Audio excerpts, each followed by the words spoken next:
All right, ladies and gentlemen, we are back. We are back on Thursday, same time, same bad station, 7:15 usually. Pardon our tardiness today, but 7:15. Game is Free podcast. Basketball edition is here today. You know what I'm saying? I'm joined by my good friend, my co-host Najee Wilkins. Man, we're gonna hop into some big news today. How you feeling, brother? Feeling good, brother. Appreciate you asking, man. Excited to talk this hoops, man. Continue to get that acumen and knowledge, man, and just talk ball with you. We always have some pretty good debates, man, and getting to talk, college, women's basketball. I think it's going to be probably one of the best pods out, just talking nothing but hoops. So I'm excited. I'm glad we got a special day for it instead of trying to combine both. I like how we can just talk one-on-one day, man. So I'm excited, man. A lot of great topics you got for today. 100%, man. We got something in store for y'all a little later, man. It might get hectic in here, you know what I'm saying? You might have to hold us back through the screen. But we're going to open up with some news. I feel like a lot of the basketball heads, especially in Georgia, have already seen this past, it was maybe Monday, Tuesday, Caleb Wilson got visited by a beat reporter, radio host reporter. I don't want to, you know what I'm saying, no disrespect, but I just haven't done my thorough investigation on you. But Caleb Wilson trending to Kentucky. Will he join Kalen Lewis and Jasper Johnson? That is the question. I believe in the interview he did with the brother from Kentucky, he likes Kentucky for sure. Jasper's been in his ear. Caden's been in his ear. Like, yeah, man, I want to, kind of build with them. I see what type of guards they are. But he also mentioned Tennessee. I believe he mentioned Kentucky. Ohio. No, he said Ohio State. He does not like the cold, so he's not going to Ohio State. And in terms of tech, brother, what he said I thought was very, very interesting. He's like, yeah, Coach Damon Lewis is an NBA coach, and I'm saying that pro acumen is going to be very important. But for lack of better words, I can get that in other places. Yes, a hometown team, and I respect it, but I just don't think from hearing that, I don't think he's high on Georgia Tech, brother. So I think it may be out of sweepstakes.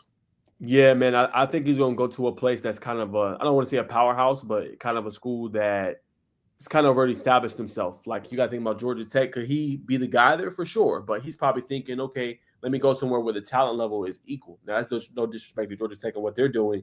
But when you look at Kentucky potentially, or maybe in Arkansas, who he just canceled a visit with, let's just say Kentucky, maybe UNC. Kentucky, you go and look at what they just did. And we're going to talk about the game. I don't want to go into detail. But look at the roster that Mark Pope just constructed in the first year as the head coach. You looking now, you coming in with some dudes, Caden Lewis, Jasper Johnson, and y'all can feed off each other, be the next dynamic trio for the Wildcats. So when you have that, you feel pretty good about it. You know what I'm saying? And UNC, what have they been known for? Producing players and have them go into the league and play at a high level. So I think he wants to go to a place he gets the best development, a program that's known for doing that, and where he can kind of come in and potentially play early. That's facts. I think what he's talking about. You saw the interview, right? No, I haven't had a chance to look at it. To be honest, I believe he talked highly about UNC. I think when he talked about UNC, I think he talked about getting a lot of. It was Tennessee. I think he was talking about Tennessee coach Barnes. Like, yeah, you know what I'm saying. I like what your game. It's either Tennessee or UNC. I can't remember exactly which one, but I think he has the opportunity to get some playing time. Which anywhere, I think he's gonna have opportunity to get playing time wherever he's convinced. That's how talented he is. So I'll just say what he said about Coach Rick Barnes. Old school coach, you know what I'm saying, likes that, you know what I mean? He wants to get the best out of him. Sees similar things in him that he sees in KD. Obviously, he's a big fan of KD. So I thought that was big, man.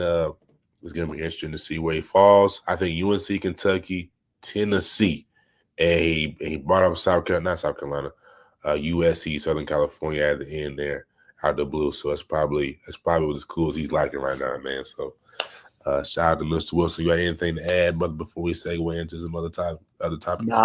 Nah, it'll be a recruitment to watch. I know he's going to make a decision here pretty soon, so we'll see where he ends up, and wherever he does, man, they're fortunate to get him, man. He's an absolute dog, man, different breed. He's going to bring a lot to the table next year for whatever college he goes to. 100%. This one is off the script, but the news broke today. Kansas, they got a 4-star receiver, and I didn't see him. I didn't see the young man get how many stars. Jaden Nickens, like I said, 4-star receiver, doing a dual sport thing, man. Do you think it's just a Travis effect of, you know what I'm saying, playing both ways and now seeing kids playing dual sports? No, I think it's always happened. I think now there's just more of a prominence with it. I think it's okay to do. And I think you're going to see more kids try it when you like obviously Travis did both playing both sides of the ball, but it's always been a double sport. But I think it's the first time we've seen in a while you doing it like that. Now Travis was really good, but I don't think Travis has ever played double sport, especially in college. High school, I think he did, but college he did not. But I just think the kid's uniquely talented. I don't know how he's going to do it because that football season falls right when basketball season starts. So it's going to be kind of interesting to see. And Kansas is a team, obviously not having the best year football wise, 3-6, but their basketball team is the creme de la creme. Like there's not no slouch team. So it's going to be interesting to see kind of how it all plays out. But he has a potential chance to make his mark and show how elite he is as a an athlete.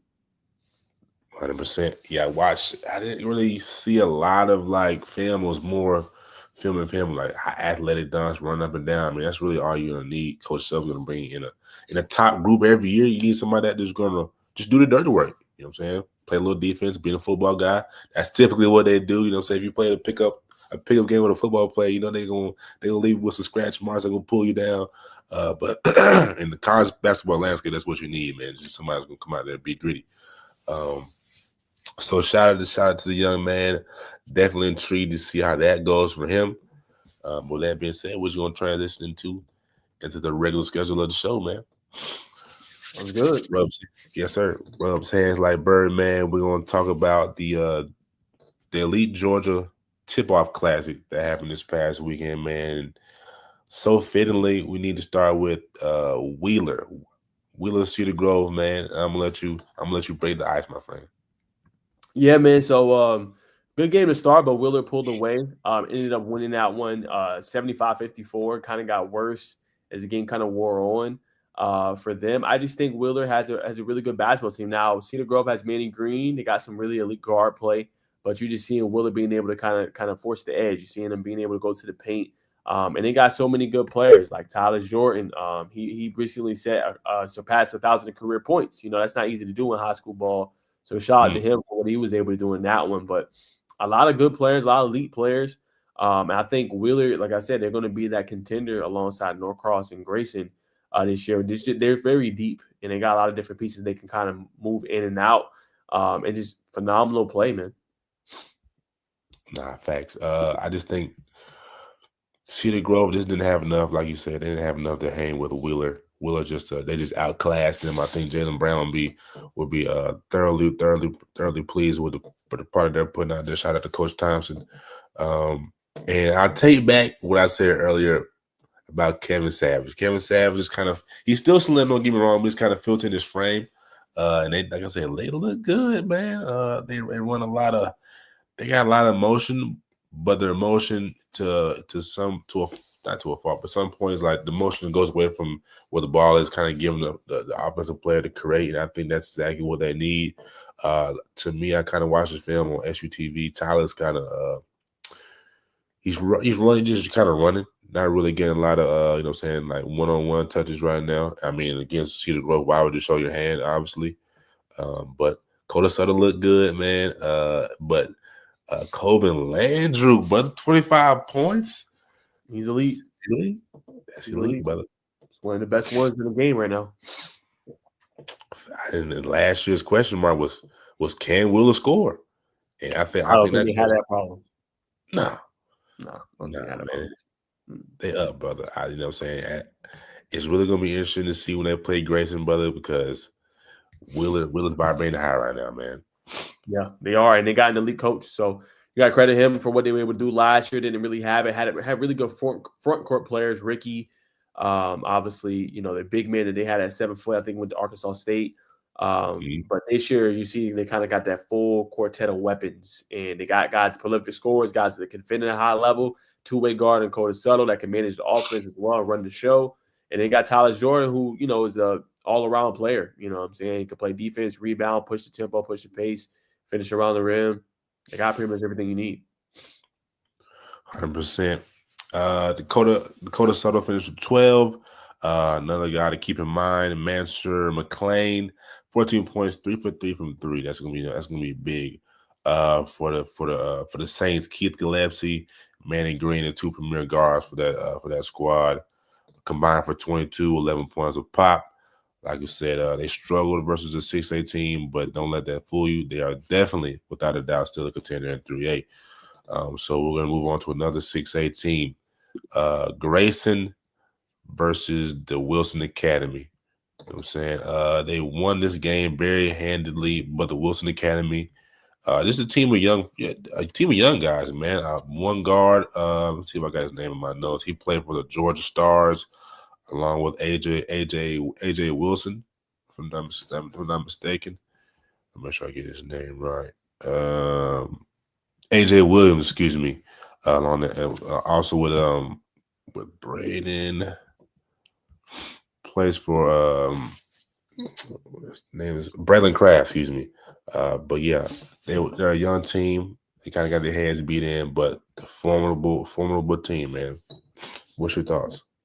Yeah, 100%. Young team. Just good to see where you at. Good test early in the season. I mean, Grayson's the creme de la creme, man. We've talked about them and what they got and all the weapons. We'll talk more about some of their players, man. But, I had to take it on the chin a little bit. You know what I'm saying? But it's only going to make them better. You'd rather lose early in the season and kind of know where you are, similar to football, and then being able to build on that.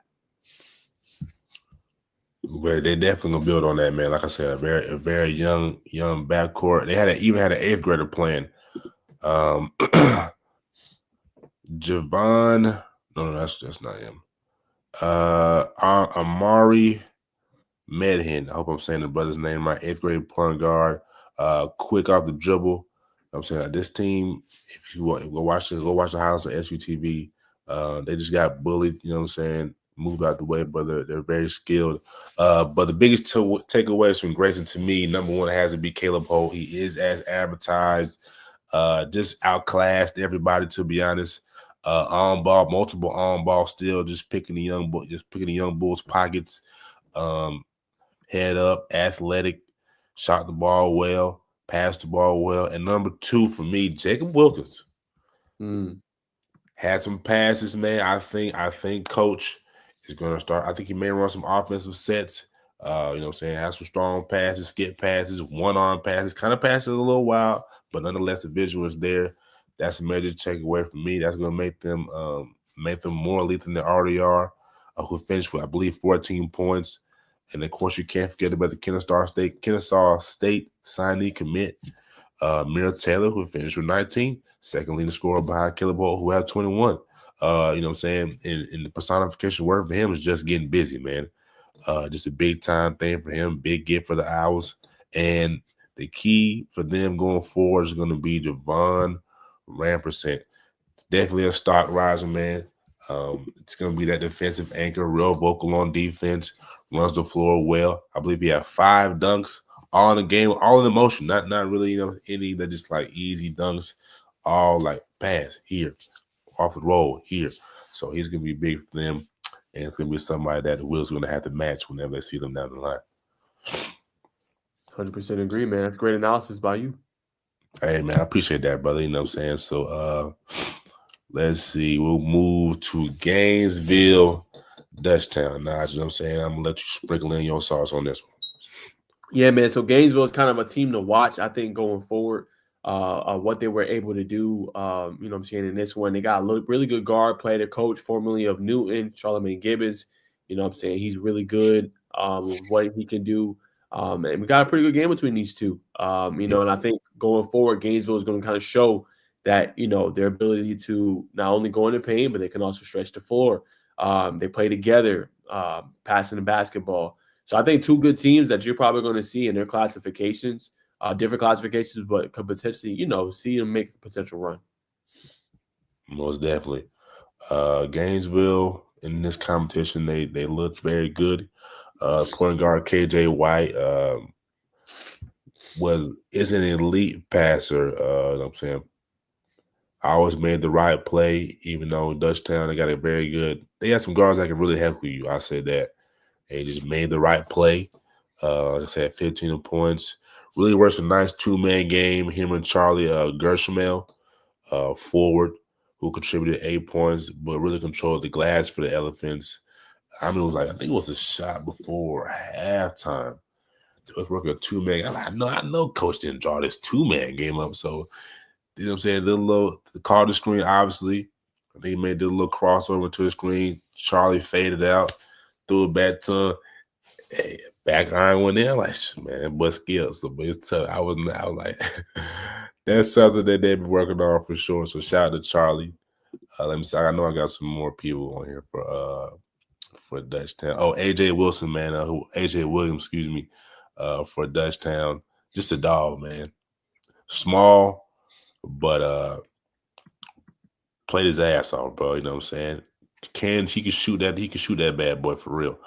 But I think the only thing holding him back is just his size, man. Obviously, being a freshman, you know what I'm saying, you're gonna struggle with that. And also for Dutchtown, for games before we move on, Jackson Jones, 6'7" forward, contributed 11 points in the winning effort. So you know what I'm saying, shout out to him. It's big time, big win for Gainesville. I think they're gonna be a sleeper. I think not a lot of people are giving them respect right now. And I know you got Milton, Langston Hughes, and others. But they play real good technical basketball, and they play as a team. And you know what I'm saying? You want those teams playing as a team, the more you go down and reach going into March. I know it's early, but that's big. 100% agree there. Yeah, so did you see anything on the McEachern game? McEachern versus Yeah, that was a good one. I'm glad you brought that one up. So I did want to talk about that one. I didn't see a lot of footage, but I know just late in that one, Newton was able to kind of go on a little scoring run and be able to kind of, get that late defensive stop. That one, Jaden Bynes dropped 28 in that one for them. The dynamic duo for Newton of obviously who they got in the transfer, Marcus Smith and David Neal, looks like it's going to be very formidable this season. But just came out to the end, was able to get a stop late. And McEachern looks like, not McEachern, I'm sorry, Newton looks like they're going to have a couple scores and guys that can depend on every night. 100%. Do you have any intel on McEachern? Yes. It's like the team. Yeah, just like a leading scorer. Anybody you see? Did JD Palm play? I was kind of watching. I had to go. I couldn't watch all their film. I don't think he did.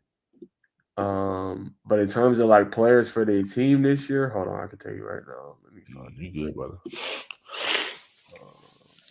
Yeah, okay. So McEachern, they are gonna have. Okay, so they got Isaiah Dulaney. He's gonna be a player to watch for them this year. He's a point guard. Made a lot of noise on the Radar Hoop Sweet 16 this past summer. Athleticism, good finishing ability around the rim. A big man, Emmanuel Olafe, stands at 6'7", a great two-way player. Can defend on the perimeter, also defend the rim. He's known for his ability to finish around the rim. And then a story to follow is going to be, obviously, as you just mentioned, JD Palm. So I'm not sure. I'm going to have to get out to a game potentially and see. But, obviously, don't want his health issues. But I didn't see anything about as far as him playing. I checked Sean Williams. I checked Sandy. I didn't really see a lot on JD Palm, but could be something to watch for to see if he plays. Still considered a 3-star player, according to 247. 100%, man. We just hope everything's good with his heart. So I believe Milton Wheeler will play Newton for, I believe, in the Thanksgiving Classic. I know you seen Newton. You may have seen the film on Wheeler, man. Who you think is a real number 2 team? I'm gonna go Wheeler respectfully. I like Newton. I put them in the Corky Kell Basketball Classic because I know they're a very good basketball team, but slight edge to them. I think Wheeler just has a little bit extra than Newton may have this year. I think it's going to be one more year, and Newton's going to be that formidable team. Now, that's not saying this year they can't make a quarterfinal, semifinal, even get to the state championship. I just think Wheeler right now is more better presently constructed than Newton is currently. I feel like Newton's going to have to get 1 or 2 more pieces, and I think they're there. You think it's bigs, or you just think extra wing? Or you think I think like an extra wing, a big. You're going to need somebody to be able to slow down Tyus. I'm not sure if they can match up, physically with that, with him, obviously. And just like you're going to need guys to stop prolific scorers, like how you just said with Colben Landrew. I don't know if they have a defender to defend him at a high level consistently down the floor.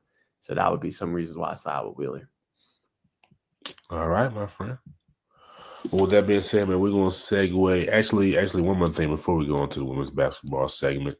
It was just basketball signing day this past day. Amira Taylor, man, I know you got a bit of a relationship with the young man. You talked to him previously. Also, Jacob Wilkins, he signed with Georgia. You talked to him at the Atlanta session for EYBL, man. So just share your thoughts on those two young men. Man, I'm happy for him, man. National Signing Day, it's a little bit different. I know we'd be so kind of caught up into National Signing Day for football, but it's pretty much signing day for everybody. Like, you know, every sport, softball, volleyball, basketball, baseball, tennis, like a whole bunch of guys just go ahead and sign. But yeah, man, Amir Taylor, I mean, a great rebounder, can fish around the rim. Seems like he's continuing to take his game to another level. He can kind of now stretch the floor a little bit. I think him going to Kennesaw State. Obviously, they don't have the same staff as Abdul Rahim. RIP to him. Because he went down to USF, but I think they're going to be able to be formidable potentially. We'll see what they can do now. New conference. I believe it's Atlantic Sun. So it's going to take a little bit of time, but it's going to be interesting to see now because they're getting a lot more respect on this kind of FCS level, but now I think they are kind of higher up. So I'm curious to see the role he's going to be able to play. And they got some pretty good guys coming in the class alongside him, man. So just a special player. Then the Atlantic Sun? I think so. That's tough. I think that is the. If I'm not mistaken, that's the same conference as West Georgia. So that's gonna be fireworks for sure. I think so. All right. And Jacob Wilkins, if you don't have anything to add, that's cool too. Nah, man. I mean, just, you know, great guy, locked in. You know, he always told me about him practicing. Obviously, he's the son of Dominique Wilkins, so you know how that goes. Like being the son of an NBA legend is never easy, but I think he's made his own mark humbly. And I think he's a great kid. Like the one time I interviewed him, gave some great answers. You could just tell like he's focused. He wants to get better. He's hungry. A lot of people are going to say, oh, well, he's just a leaper. I don't think so. I think he plays both sides of the ball. He has a good handle. And I think, you know, with Georgia getting him, you know, we're going to talk about Georgia Tech here in just a little bit. That's another key player added to their class, man. You get a really nice forward. I think his pops went there. So just a real special kid, man. And I just want to credit him and Caleb Wilson and you know, Coda, several other guys that could potentially go to OTE or other basketball leagues, just choosing to play for their hometown team, high school level, still making that elite is something to watch because they are showstoppers. 100%, man. I couldn't let you slide. You know what I'm saying? I had to let you talk about your cousin, man. You know what I'm saying? Najee Wilkins, Dominique Wilkins, Jacob Wilkins. You know what I'm saying? He related. He just ain't told us yet. That's funny. For sure, though. We'll segue into. We'll keep it in the men's family, and we'll go to college basketball, man. I think we got to start with Duke, Kentucky, as we alluded to earlier. Big win over Duke, number 6. I think number 19 versus number 16 in the State Farm Championship Classic, whatever it is. They just recently transitioned into Atlanta because it wasn't in Atlanta. I think it was at Madison Square Garden, but. Brother, the floor is yours. Yeah, man. A great win for Kentucky. Just speaks to what Mark Pope is building there. I really enjoy watching it. I feel like you can't get that anywhere else as far as a Tuesday night at hoops. And it was electric, man. So I love these State Farm Classics, and I think they need to continue to do it. And it's just like it's a sport of parity, is what I'm liking so far. It's a sport that you can tune into on any random night and definitely get you know what I'm saying, the best and get some top-notch things, man. So I really liked it that, you know, and I know everybody wanted to come, and I'll address the elephant in the room with Cooper Flagg, but dude, okay, he had 2 turnovers. All right. It's not the end of the world. He's 17 years old. He just dropped 26-12, 2 assists, 2 blocks. Like, we're going to sit here and say, like, this kid is affecting the game, not just scoring, defending, blocking shots, protecting the rim, pushing the tempo, pushing the pace, finishing around the rim, shooting threes. Like, get him man his respect. Only 17 doing that against an elite opponent. You know what I'm saying? So I put that on John Shire at the end of that game. You need to scheme something up better for Cooper there, right? You were a coach now for 3-4 years with Duke. You got to find a way, man, to do a down screen, get him on the block, get him one-on-one, isolated with the defender, and ISO for Cooper Flagg. Come on, bro. What are we doing? So that's more so coaching than Cooper. Mistakes, okay? That's a part of the game. He's going to get better, but he was torching them all game for the practically. You know what I'm saying? So let's give him his respect. And then another thing, get a ball to Tyrese Proctor too. You can't run a give and go with him. Let him get down to the lane, collapse the defense, get an easy bucket, a layup for Cooper Flagg. Like, that part I didn't understand. You know what I'm saying? And a tough game for Con Canoople, who I think will be good for them. Going Yes. for 5 for 20, that's not going to get it done. You know what I'm saying? So, but it is an aberration. He'll get better as well. I am concerned a little bit with Kamal Mulak, as far as his ability to stretch out and guard perimeter players. Like they definitely exposed some flaws there. Just being able to get down, dribble penetration. He's going to have to work on that. And if not, they're going to have to get another guy that can defend. You know what I'm saying? Because if not, they're going to take advantage of that and his ability not to be able to stay in front of an opposing player. Teams are going to tee off on that, especially during tournament time. So they're going to have to figure that part out. I know he's a young freshman, but that's kind of a flaw for them as well. I know they got Zion James, who kind of nursed the injury a little bit, shoulder injury. I know this team is deep. I know they're very talented. I 100% agree with Jay Williams. Can we see some Isaiah Evans? You know what I'm saying? Can we see what the young kid can do? You know what I'm saying? Like, that's kind of where I'm going. Like, I understand you got 3 freshmen playing, Flag, Mulak, and Knuppel. Can we see some Isaiah Evans? You tell me he can't contribute? He might not necessarily be a scorer, but hey, let's see him get some minutes as well, man. This is one of the top players in the country coming in. I would like to see him a little bit more as well. But you could tell they missed Jeremy Roach, who is dealing with the injury as well for Duke. So they'll be just fine, man. They got a lot going for them. It was an elite game. Then you go to Kentucky before I throw it to you, Bacon. Outstanding performance. Down by 9. You come out, you give it to Duke. You know what I'm saying? Lamont Butler was a great pickup from San Diego State. Comes in, defends at a high level. Now you got a guy that can potentially guard the other team's best perimeter player. That's what you need. So I want to credit this staff for getting these transfers that's going to help contribute to this team going forward. Andrew Carr was spectacular in the paint, exposing to a degree who I just mentioned, Mulak. That and-one bucket late in the game was big after Cooper Flag had a little flex bucket that gave him the lead. You know what I'm saying? So that was good. I like Otega Owe. He's a physical guard, can body you up, get to the mid-range. You know what I'm saying? Hit some floats. I like the way he could play as well. This Kentucky team just looks very deep. To be honest with you, making 3 scores in double figures. They had 6 scores total with over 8 points. Says a lot, man. This Kentucky team's moving in the right direction. Mark Pope did a great job. Some of y'all on my TikTok, if I throw it to Bacon, hey, let's relax. Why y'all calling him Dan Hurley? Pump the brakes, okay? It's 4 games. It's 4 games. Relax. It's okay. The team looks good. Let's pump the brakes.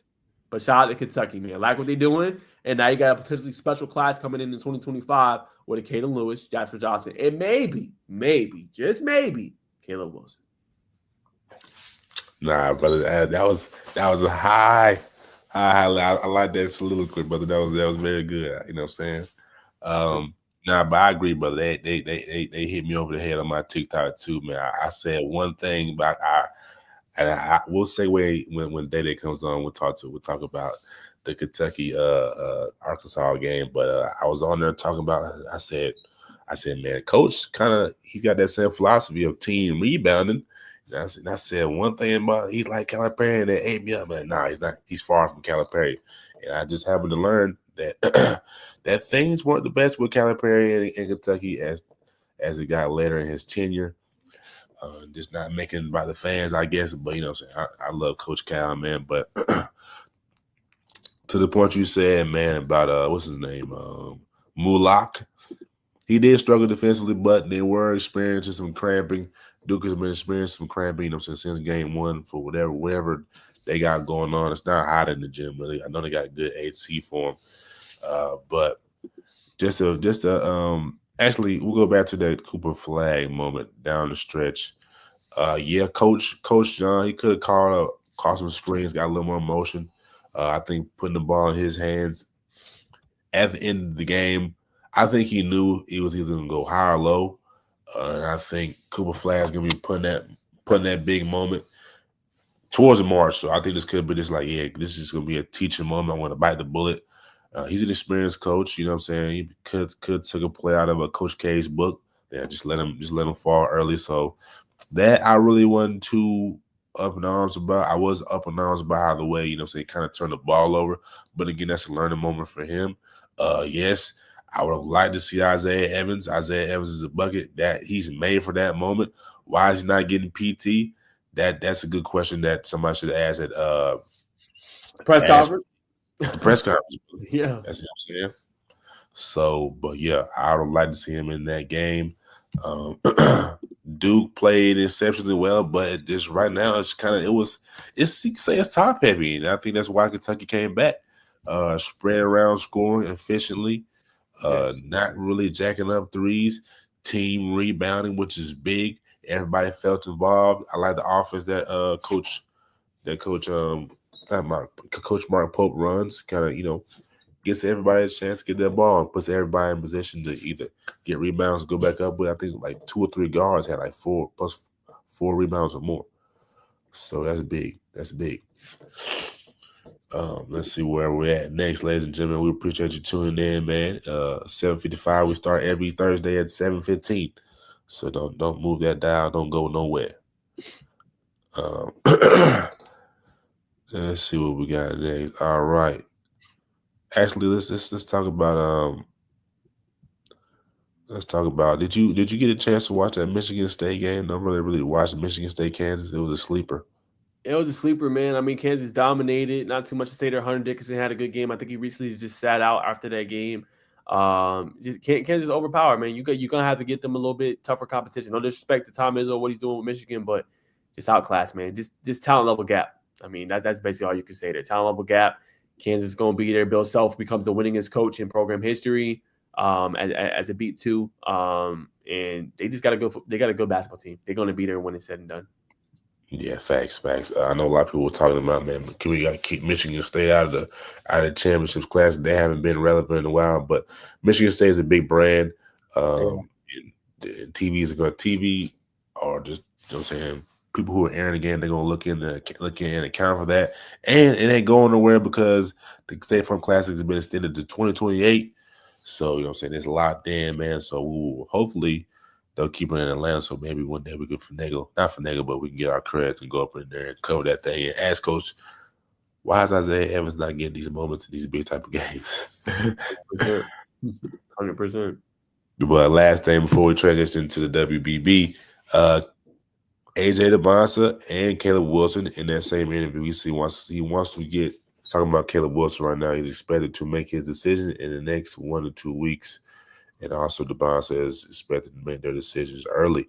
So, aside from DeBonsa, because we don't really know too much, unless I don't really know. I thought Caleb was going to make a decision maybe after the season. But what's your thoughts before we segue? You think it's better for him to make it now, or do you think it's just a situation to don't really matter? Nah, it don't really matter. This AJ DeBonsa that we talking about. What? Nah, man. First name decision, man. Unless he finna go suit up right now. He finna go play for the team right now? No. Nah, he good, man. That man go everyone, man. I prolong it, man. Let me make sure I'm going to go where I'm developed. Like, we don't want a situation where he's microwaved and then he goes to a school and then he's not developed and he goes to the NBA. He's playing G League, then got to go overseas. Like, no. Go to a spot where you're going to get developed. You're already good. You got a potential chance to be the number 1 overall pick. Go to a spot that's going to develop you, have you play high-level brand basketball where you're not the only guy and you can learn. That's the key. So, no, he needs to take his time, evaluate everything, go to a spot where it makes the most sense. It's that simple.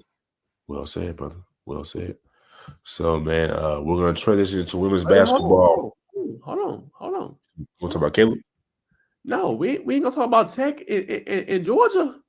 Georgia. Oh, this Friday. Yeah. No, man. Come on. I didn't have one of this. Good call. Yeah, come on, brother. We don't get those that often. And Georgia put some belts on them last time, man. So they looking to get back. It's a litmus test. Yeah, man. So I'll get it started, man. But Georgia's looking good so far. Probably one of the deepest backcourts you got probably in the country. Very good elite guard play so far this year. In a recent win, they beat North Florida, who North Florida's been putting it on, USC, and they beat Tech. But Georgia said, we're not having none of that. They beat them 90-77. RJ Godfrey had a double-double, 21 points, 11 boards. Godfrey so far this season, he's averaging 9.7 rebounds, leads the team. He's been electric this year. Asa Newell, a guy that's come in and hit the ground running, averaging 17.7 points per game, leads the Bulldogs. And as I said, very deep. They got Dakota Lufiel, who's averaging 17 points per game. Silas Damari Jr., 13.3. Tech guards going to have their work cut out. Now, the early things I'm seeing from Tech, I think a very good offensive team. This is going to be a really good – I think they can have one of the top offenses in the ACC. Now, you're going to probably put Duke top up there, UNC. But when you filling everything in, I think Georgia Tech has a chance offensively to be in that conversation for a top 3, top 4. When you break it down, Mm. the reason I say that is because they got a lot of guys. They got shooters. They got Lance Terry, right? They got obviously Duncan Powell coming off the bench. O'Brien from Colorado. They can stretch the defense. Kawasi Reeves has gotten better shooting the basketball this year. It's continued to improve and improve and improve his 3-point percentage. So I really like that. And I think they got a prolific scorer in Javian McCullum, who can stretch the defense, get to a spot, pick and pop, transition in transition offense to get to the cup. So they got a lot going for them. But the problem I'm worried about, elite guard play, can they get defensive stops? That's the biggest thing right now. Baden Dongo is really good as well, but can they defend the rim? When they struggled and lost to North Florida, dribble penetration. They couldn't stay in front of North Florida. It was getting to the cup easy. It was getting to the mid-range easy. Can they get those stops? I think it's going to be crucial. Nate George, one of the better guards in the ACC in terms of his passing ability, and being able to create for others, good rotational pieces. But the biggest question is can Georgia Tech get stops defensively? We're going to find out, but I didn't want to point that out. Really good team, but another litmus test for them to see where they're at, because Georgia is probably making the tournament this year. Yeah, I think Georgia Tech's got a great chance of making the tournament as well. But to me, man, looking at the stats, I don't see a lot of rebounders on Georgia Tech side. I see a lot of good rebounders on the Georgia side. So typically in basketball, if you win the rebounding battle, you win the ball game. So unless they're going to come out there and shoot the cover off the ball or be gritty, and I'm sure Coach Stoudemire was like, all right, guys, we got to go team rebound here. Everybody at least 3 to the ball every time. So I think Georgia has the size advantage.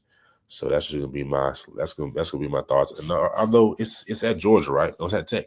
It's at Tech at McCamish Pavilion tomorrow at 8:00. And to your point, great point about the rebound. And Doran and Chekwu, they giving him a lot of minutes. He's a true freshman playing 7'2", good height. But again, you're going to need. So my discussion would be Baden Dongo or Chekwu when in the game. Y'all got to gain rebound. You know what I'm saying? Box out, get the boards. Let's push in transition, because it's a very good transition offense for Tech. That's going to be key in this one, in my humble opinion. They're not really playing Mutombo, who is obviously Dikembe Mutombo's son. They're playing more in Chekwu. He's going with the young freshman. So that's going to be important in this one. Like you said, rebounding. If you win a rebounding battle, you win the games usually. So 100%. What's this Duncan? Yeah, I throw Duncan in there. See if we can get some of that pizzazz going. 6'8" from Texas. You know what I'm saying? Them Houston brothers, they cut a little different with the shag out there, bro. So it's gonna be an interesting one. I'm sure the Tech crazies will pack it out, man. The Rambling Rex, they'll pack out the pavilion, and there'll be a lot of energy in there, man. So they're retiring, I think, Dennis Terry jersey as well. So it probably will be jersey retirement for him. Did they retire somebody's jersey the other night? Oh, I think they were talking about his. I don't think they did. Okay. They probably was talking about his, because that's the official unveil.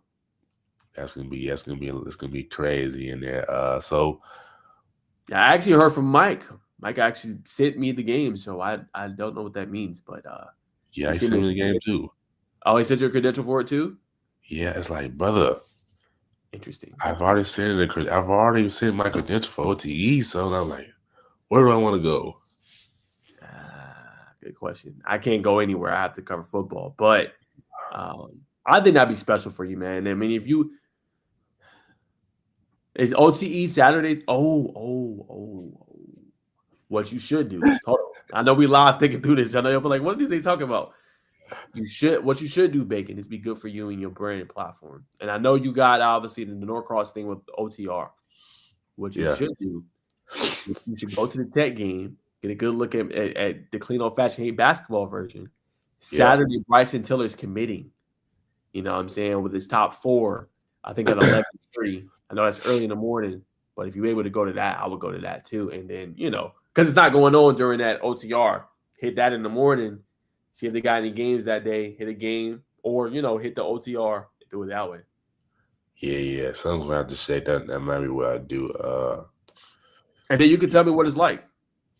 You know what I'm saying? It's probably gonna be hard for me to go. Like I want to go, but I can't. The inside source. Yeah. You can be my inside source for Tech basketball for that one. Even though I've been following them pretty heavy, because Jackson had me do the recaps and the takeaways. But yeah, you can let me know. Like, hey, nah, I think this, and we can talk about it on the pod next Thursday. You know what I'm saying? Nah, for sure. Yeah, nah, we can always go back to OT. But I sleep on it though, man. We don't want to put too much out there in the airways. But so who you got to win, man? Georgia or Georgia Tech? I'm gonna go Georgia for now. I can't really go Tech. I have not liked what I've seen defensively so far. Now that's not an indictment of what Damon Stoudemire is building there. He's done a great job in the portal and bringing in these great guys. It's just defensively is my concern in rebounding the ball. Other than that, I think they have the offense to contend with anybody in the nation. Nobody else is going to come out and say that. I'm telling you, they have the offense to contend with anybody. You're going to see it in this game. But defensively is my concern right now. So I'm gonna go Bulldogs. Can we get a spread? 10, 5 at home now. Crazy environment. I'm gonna give Bulldogs a 7-point spread. Be respectful. Okay. Okay. Yeah, Tech might be calling me, man. That's gonna be an electric environment, man. I'm gonna try to shoot from up high. We'll leave it at that, man. But segueing into women's basketball, man. I should have done my thoroughness, but nonetheless, man, we know that it's a dream. They moved on from Tanisha Wright. Wasn't getting it done. Was it? She. No, come on, Bacon. Come on. The game is free. We got to be for real, man. No, not getting it done. Come on, man. She wasn't getting it done.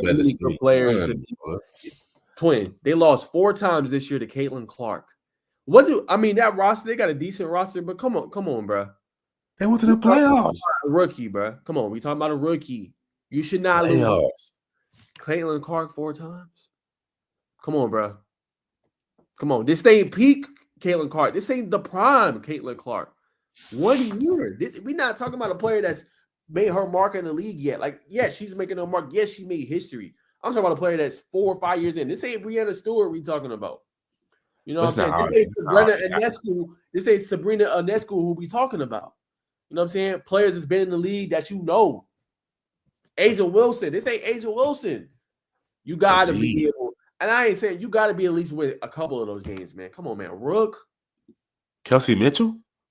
Kelsey Mitchell is good. I agree. She's good. But come on, man. We know that team. There's no way in hell that team should have made the postseason. And they know because they even let their coach go. That's tough. I didn't know that. So you know what I'm saying? Like, that was a rebuild year for them, but they were able to pull it off and get to the postseason. You got to pick up a couple of dubs there, man. You got to. She has to pick up a couple of dubs. You're right. You know what I'm saying? My only thing is, you know what I'm saying? You just got some talent there that ain't really all the way there yet, man. Like freshman guard came from Stanford. She's not really giving what you need offensively, and she was on the bench because of it. You also dealt with some injuries. What's her name? I can't remember. Can't remember her name. But you know, so there was some injuries this year. When Ryan Howard wasn't really going, it was really you didn't see too much. You had the legend there. She was doing her thing, and I get it. I get it. It's probably because she's a player's coach, and that's why I'm like, man, you know, so we maybe could have gave her one. Maybe I don't know if her contract was up. I understand, but she had another year or two. I mean, I get it. This is just the business of the game. But it is time for the new regime of Carl Schmesko, if I'm saying his name correctly. Had a decorated career coming out of college. I believe has the highest winning percentage at that program he was at. So, you know what I'm saying? It's time for a new tide. But, I mean, you've already said your speech. You think Coach Tanisha was on her way out. I'm saying what you think about the new regime coming in.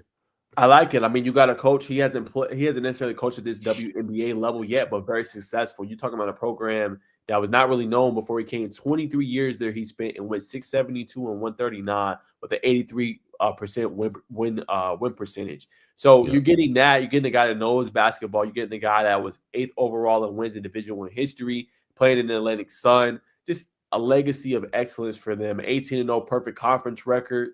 You know, like things he's done in his career is definitely nothing to kind of sneeze at. And I think he's ready for that next challenge. Now, will they go through the leaps and bounds and will they go through ups and downs? Of course. He's going to have to reconstruct this roster. He's going to have to get some players in free agency. He's going to have to draft well. You know what I'm saying? And things like that. Depending on where they finish, I got to go back and look. But if you can get a top overall pick from this draft, and we'll see Right. how the talent shakes out. But let's throw a hypothetical, Bacon. Let's say Atlanta Dream could potentially get a Paige Bookers. That'd be big for them. You're getting a prolific scorer that can space. Had she dealt with injury, sure, but she's going to probably be a top pick in the draft. You can land that and bring it to Atlanta. You making up of your point guard / shooting guard problems. Your front court is good for Atlanta Dream. Your problem is your guard players. You just alluded to.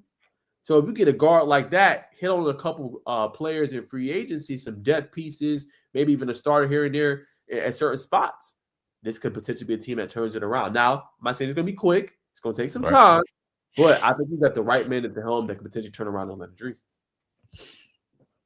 We'll have to see how it goes, man. Somebody from the ASUN conference, I like to see them a little more upscale. I'm not talking down on the brother, but that's what we'll let Tanisha ride. I know he's proven at a college level, but Tanisha was able to get in, connect with these women, and I think that's big. That's something big that they let him walk out the door. But nonetheless, like you said, high winning percentage. Somewhere. Yeah, start from somewhere. You know what I'm saying? We'll see how it goes, man. I'm kind of ho-hum about it. That's just how it's going to be. UGA women's. We talked about UGA. We're talking about the UGA women's signing day. You know what I'm saying? Top 15 recruiting class. 4 from the top 100. Aubrey Beckham. We know she's at Hebron. Jocelyn Faison, which she's got to be at New Manchester. Some people have been saying she's at Langston. I think she's at New Manchester, but we'll see. Number 76 ranked in the nation, 4th best prospect in Georgia, Zen Craft and Megan Yarnovich from the DMV, and Miss Kubali from France, man. So talented group out of going into Georgia, man. So Notch, you know what I'm saying? What you think about this class? Any intel? I know you were in the Georgia high school waves. Yeah, man. I'll be honest with you, man. This class is electric. When you break it down, I got some notes on these players. I'll start with Aubrey Beckham. Like you're talking about one of the top players, a 5-star top 50 prospect. They just beat Norcross 58-42, and she's dropped 15 and 3 boards. So when you look at Hebron Christian and what they can do, a team that run the Throw National Tournament, 32-2 overall, a front court player that can get to the paint and finish through contact, a player that can score at a high level, she can defend. She is an electric player for them. I mean, but listen to this. She was Region 8 Player of the Year in Georgia, Max Prep All-American in each of the last 2 seasons, prestigious Nike National All-Tournament team, MVP of the Throw National Tournament, which I just alluded to, invited to Under Armour Elite 24, and Overtime Elite Select, an elite league. She's 90-8 overall in her career. This is what you need if Georgia, you're trying to rebuild up your program. Jocelyn Faison is another Georgia native, New Manchester High School, don't get enough love. First team all region by GHSA. Was preseason all West Georgia selection. Like, you know what I'm saying? You get another elite prospect to come in. Zen Craft from Maryland, 4-star prospect, number 64 nationally in 2025, according to ESPN, 6'2", led Bishop McNamara to the state title. She earned MVP honors while being named to Washington Catholic Athletic Conference All-State team. Also played for Takeover U17 team, another elite prospect. Then you look at the player they got, and I'll save Megan Yarnovich for you. Harrison Koulibaly from Paris, France. UGA's recruiting from France, bro. Like, this is how you do it. I mean, combo guard, played high school at SD Academy. She averaged 16 points, 5 rebounds, 4 assists per game. Also starred from Mondeville U18 team in France, the Cap City Ballers. Led Cap City to Nike EYCL U17 championship. Like, when you look at this class and what they've been able to put together, it's an array of talent that has their strengths and their weaknesses. But UGA women basketball has not been relevant in a while. This is how you build a 2025 class that can potentially come in and be groundbreaking and changing. That's how you do it. Aubrey Beckham's an elite prospect. You got the Harrison Koulibaly from France. Like, I think this is going to mesh well. I think these girls, give it 1 or 2 years. I think Georgia's going to be in that tournament conversation. And I'm not going to put them in the South Carolinas or the USCs and Juju Watkins and the UConns and the Baylors. And I'm not going to do that. But this could be a potential team you say, oh, whoa, Georgia's in the Elite 8 a couple years from now. You see why with this elite class they got. Nah, for sure, brother. You know what I'm saying? With a class like that, I think they get some depth, they get some transfers, add some depth. they don't give South Carolina some hell, man. Yes. For sure. But Megan Yarnovich is she's a baller, man. She got that like that. She got a little Zebo game. She got a little Zebo go come down. She's gonna put that shoulder into you. She's gonna move you out the way, but got some sophisticated footwork. Can finish left and right, but she likes to go back left. I think she's a heavy left-handed girl. But she can work on that right, which I'm sure she will, to evolve at the college level. Even if she likes to shoot that ball from the top of the key, from the center, man. She can play. Also plays on the EYBL circuit. I think Cy-Fair. But so they got this electric class, man. Georgia's moving in the right direction, as well as Georgia Tech women's, who signed Michaela Taylor. So again, brother, the floor is yours, man. Any intel on Miss Michaela? Yeah, another elite prospect. I need to reach out to her and get her on the pod just to kind of pick her brain a little bit. But another great front court player to add to the Georgia Tech team. And I think what I like with Tech is that they're getting specific players for specific things they need. And they're getting a young forward that could potentially come in a year or two and potentially play early for this program. Just get space the floor. Lacey Hughes is going to be a favorite this year in 5A for what they can do. Electric head coach as well. She can spot up. She's good on blocking on the post. She rebounds at a high-end level. This is a perfect fit, I think, for the Yellow Jackets and what they just got. And like I said, go and look at what Daniel Carnegie is doing right now for Georgia Tech. She's starting. She's getting good play, or not starting, but she's getting a lot of good playing time, and she is delivering. So that's why I said if you're Michaela, you look at this and say, oh, well, she's a freshman. She's playing at a high-end level. Like, depending on her early on in the season, playing good basketball, that could potentially be me next year or a year from then. So Michaela, she's going to be electric for them. Might try to get her on as a Georgia Tech commit, obviously officially signed now. But she's a great player. For sure. I'm gonna let you talk about which one is your favorite freshman out of between Carnegie and Chit Chat. And I'm gonna go see if I can get some recruiting news real quick. I'm gonna go Carnegie. For me, I think just being a freshman and being that prolific of a scorer so early, you don't always see that. Like, there's a lot of times a jump from high school to college, but I feel like her playing at Grayson and under Coach Slater and them playing at so many elite opponents and teams and, allowing her to be able to flourish. And I think before she was at another school, might have been Forest Park, if I'm not mistaken. Don't quote me on that. But for her to be able to play such great elite level competition and go to Grayson and win a state championship for the first time, I believe, in their history, I think it's prepared her. And I think her coaches prepared her for this moment.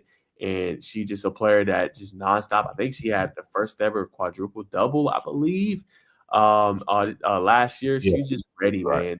And Coach Slater and Grayson built something special there. We'll see how good they'll be this year. Might taper off just a little bit, but she was one of one. And to see her doing this so early within the first few games of the regular season, just displays the character and this elite player and the athlete she is. 100%. I'm as soon as I get this KFC ad, Ashley. Hey man, got this KFC ad. I don't even know how to. Like, it's KFC, man. It's KFC, man. We're trying to eat cleaner, bro. We had 2 things of kombucha today, brother. We ain't got time for the grease. We trying to get that grease up out of there, brother. So we get our gut working, we got our mind to work better. Because you trust your gut. Okay. Trying to keep the gut right. But you can have that KFC, brother. You know what I'm saying? I'm good, twin. I already went on a run earlier today. Went ahead and did a little 30-minute run on the break. Came back, felt refreshed. Nah, I gotta stay on it, man. No KFC for me.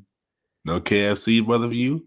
I don't even eat out. If I do, it's Chipotle, and that's not really eating out. I mean, you just getting a bowl, chicken, rice, beans, low cheese. That's it. I mean, it's basically what you would eat if you're trying to get a high protein meal. I mean, that's you a chicken guy, chicken barbacoa or regular chicken. Really, I do the spicy one if they have it, but regular chicken. Spicy. Yeah, they got a little spicy one. You know what I'm saying? I don't know if they're still doing it, but they got like a spicy chicken one. I'll do that one. Fuego. Muy fuego. ¿Tú entiendes? Hey, man. See. Tú sabes. Like, you know. Tú sabes. Tú sabes. See, we give you a little Spanish game on here, man. This is the man right here, man. He got all that. Man. So for all the Spanish-speaking people who watch, man, if you want to see more of that, let us know in the comments. But I have shared my screen. for the Oh, for you good for the women's for what I see, man.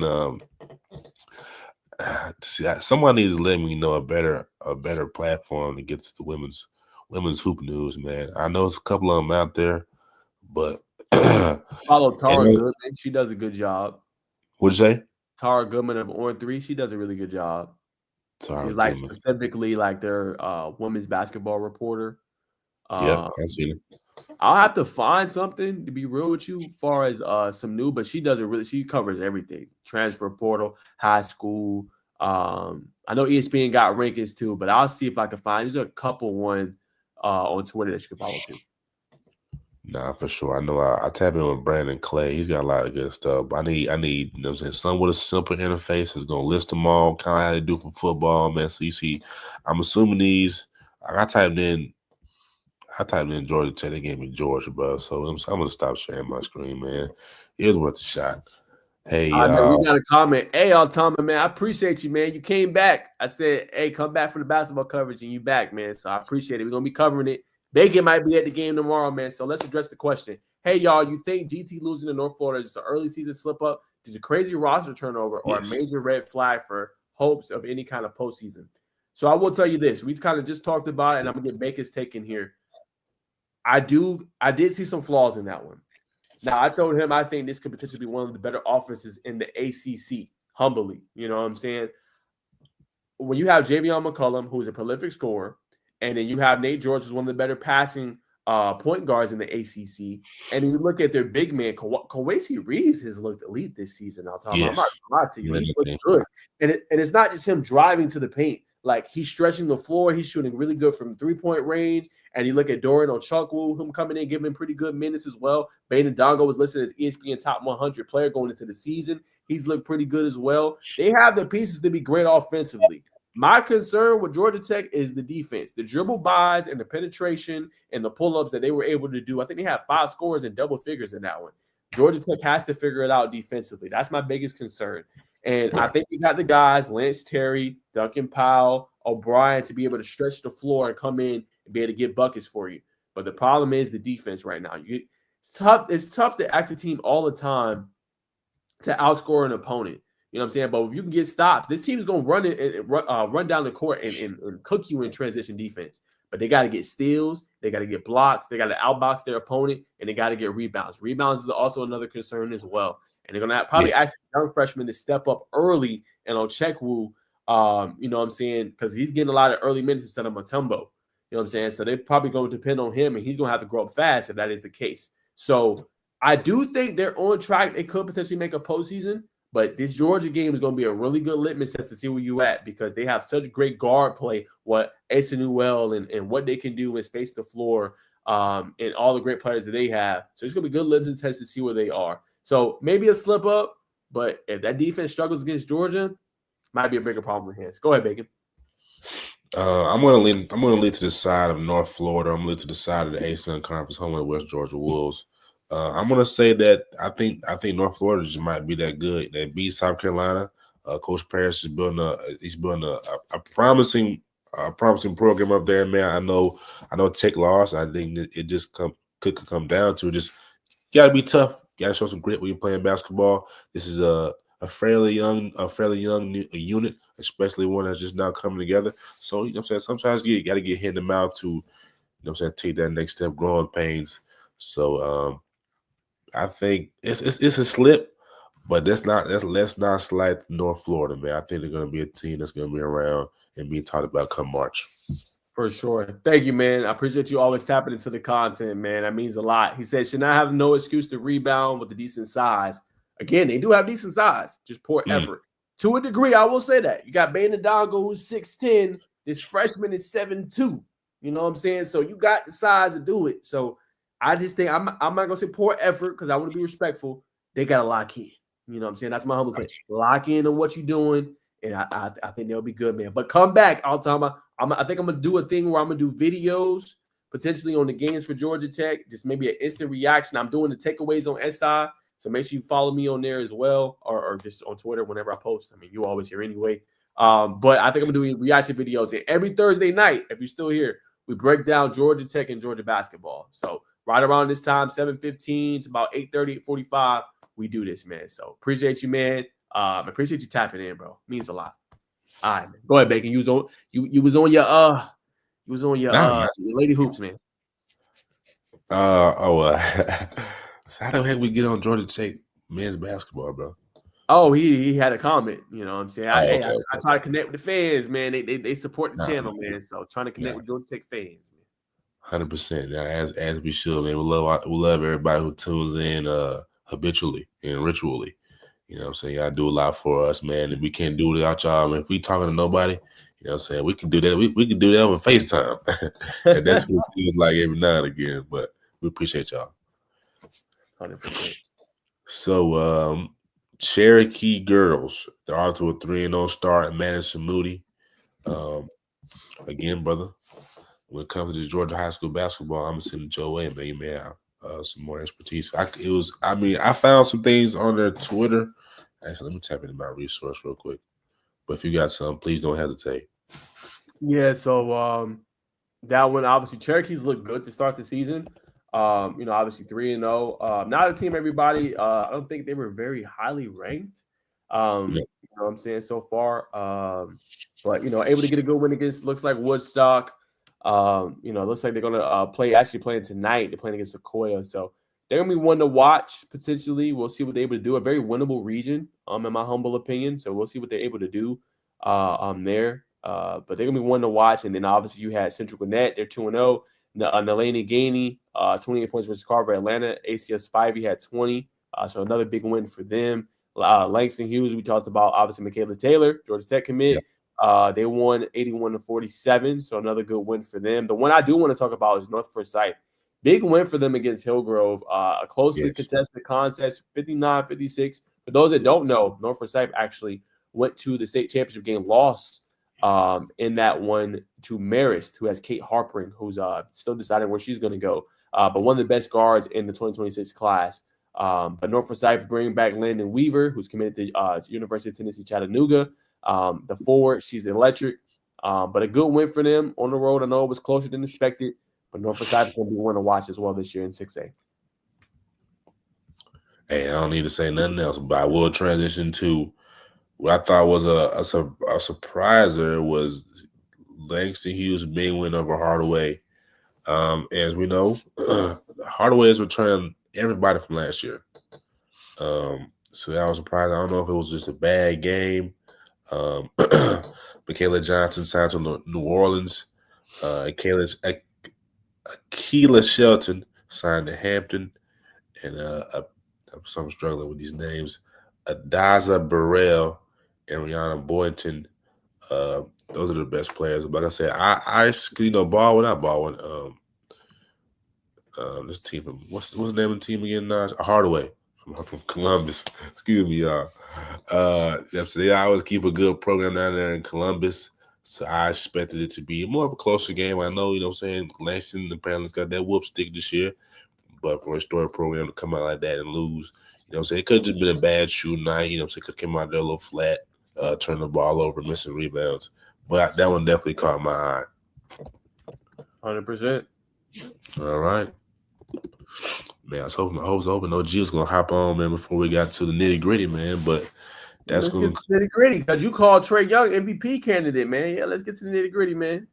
Yeah, man. Hey, how was they beat? They came back. In the comeback effort, they beat the Celtics 117-116. Dyson Daniels led with 28 points. Are the Hawks better without Trae Young? Now, I'm going to give it to my eager friend to the left. Hey, man, we need to start having that conversation. It seems like they play better. Look, man, Jalen Johnson is one of the best, I think, trending forwards in the NBA. Yeah, this man dropped a triple-double. Yeah. Come on, man. 13 boards, 10 assists, 18 points. Come on, man. So what I think it is, and also I want to give a shout out. Hold on. I got it in my notes too. I got to give a quick shout out. Hold on. Make sure I say his name right because he dropped 20-something in Trae's absence. Dyson Daniels had 28 points. Yeah. Larry Nance Jr., I don't know where that's been all your career, but we'll take that shooting percentage because you looked electric, 19 points. I don't know if we'll get that at night, but we'll take it. But it just seems like the team has a little more camaraderie maybe when he's not in there to a degree. I'm not blaming Trey. He just gotta see. The problem is he's so ball dominant, and I know the offense runs through him. I just thought Trey was going to take another step. When I say another step, like he's not the biggest guy. He's not going to be an elite defender. But when you look at Trae Young and what he can do, you was expecting Trey to, hey, maybe let me play off ball a little bit. You know what I'm saying? And find another way to unlock another path to my game. Like I feel like for Curry, the main offense runs through him, but he also plays off the ball. So he doesn't always need the ball in his hands to be effective. Like you see how many people go to him even when he don't got the basketball.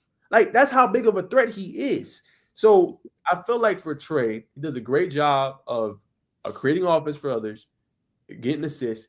You got to be a more efficient shooter and find other ways to impact the game. You know what I'm saying? That's my humble opinion. And you got some young thoroughbreds that's ready. Like Zachary Richardson is going to be up and down this year, probably towards the end of the season because he's still a rookie. But Jalen Johnson is ready to go.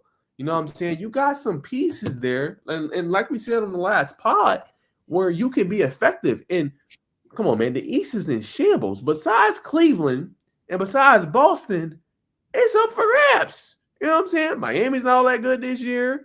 Pacers, they starting to find their group, but struggled early on.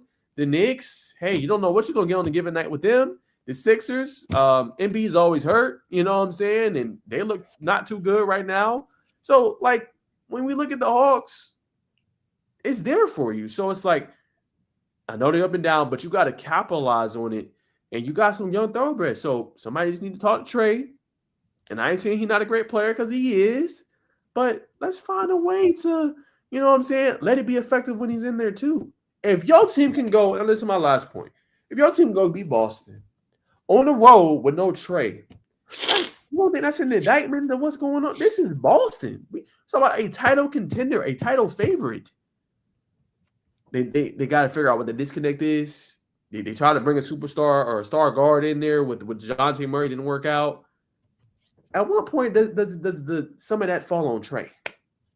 You gotta have them tough conversations. You know what I'm saying? And I like Trae Young coming out. Like I love him at Oklahoma and his story and what he could do. But we look year 6, year 7? I think so, year 6. Come on, man. Now we know we've been to conference finals. I'm gonna give him that respect. But what have you lately? Luka has already made a whatchamacallit, has already made a finals. And they had a shot to win. But come on, man. We need to see something. And speaking of something, we got somebody waiting in the background. So we're going to bring him on for this Trae Young discussion because I tried to tell y'all, you know what I'm saying? Y'all saying MVP candidate. I tried to tell y'all. I was listening on Twitter. I was watching it on Twitter. What's going on? Najee, it's talking crazy. What's up, fellas? That's what's going on. What's going on, brother? How was the basketball game for your son? It was good, man. They won 49-40. He's actually in a unique situation. So his middle school, he's at a smaller middle school. He's at Whitfield Academy. And so he's actually on the middle school team. But because the JV has a lot of players on the varsity football team and they start playoffs, he's actually having to play this week and potentially next week JV and middle school. So he's basically been playing almost every day this week.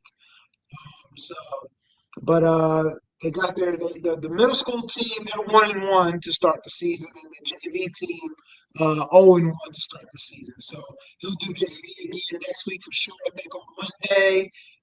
Then a couple of middle school games next week. So it's here, man. Basketball season is here. Yes, it is. Go real quick. We're gonna let you kind of take it over and host the day. But what's your response to comment from Altama? It's tough watching Trey sometimes with his defensive issues and tendency to just jack it up. I love watching him, but when he's filling pass first, what's your respeast to that, Bacon? Or yours? I will say this, and that's kind of been one of my biggest pet peeves, I guess you would say, with Trey is the jacking of the threes and the offense kind of not knowing. There seemed to be no, and this was really it really stood out when DeJounte Murray was on the team. But Mhm. it just felt like the offense stood around more when the ball was in Trey's hand. And then sometimes, when he pulls up for them threes, sometimes it's very like you almost don't know. And I think what happens a lot of time is um, Hawks get out of place because those long rebounds end up in the hands of the opponent. And so it just made us look bad defensively. So I understand what he means about the shots. Defensively, I think Trey did step his game up last year.